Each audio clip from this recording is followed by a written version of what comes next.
On a warm summer's day, riding the cable cars at an amusement park in Kharkiv, you would never guess that there's a war going on next door. Just a few hundred kilometers from here, the Ukrainian military is battling pro-Russian separatists in a months-long conflict that has divided the country.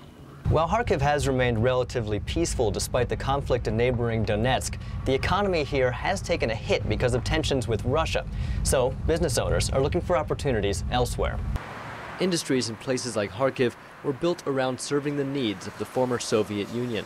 Ukraine still exports about 25% of its products to Russia. These include agricultural goods like sunflower seed oil, as well as other food and heavy machinery. But new Russian trade restrictions on Ukrainian products have started to affect local businesses. Dmytro Kutovai runs a successful construction business in Kharkiv. His wife owns a popular upscale cafe, and they are active with a leading civil society forum. Probably in the short perspective, the Ukrainian economy will suffer losses because cooperation with Russia has lessened and in some fields has stopped. But nothing extremely awful has happened during these months. Russia has already put restrictions on food imports from Ukraine, and exporters have complained about new prohibitive customs requirements to access Russian markets.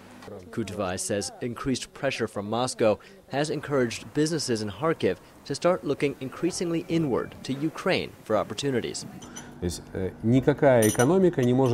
economy can be dependent on one, even a really large customer. Even now, companies are slowly starting to work on the domestic market, which is traditionally important for such fields as the defense industry. One of Kharkiv's biggest industries is the production of military vehicles bought by Russia. Ironically, the rebels fighting against the Ukrainian military are accused of using Russian-supplied equipment. A new regional administration is focusing on shifting the defense industry to support the local economy, as well as the country's armed forces. The head of the Kharkiv State Authority, Igor Baluta, says the industry was long neglected under the previous government. Things for many years have been falling into pieces, say sabotage by the leaders of the Ministry of Defense. We are trying to restore it now.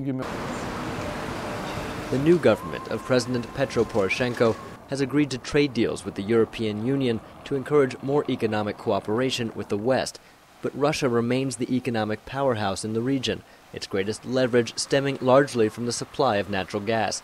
In the meantime, as war rages, Kharkiv is optimistic the most promising business horizon is at home. Gabe, Joselow, VOA News, Kharkiv, Ukraine.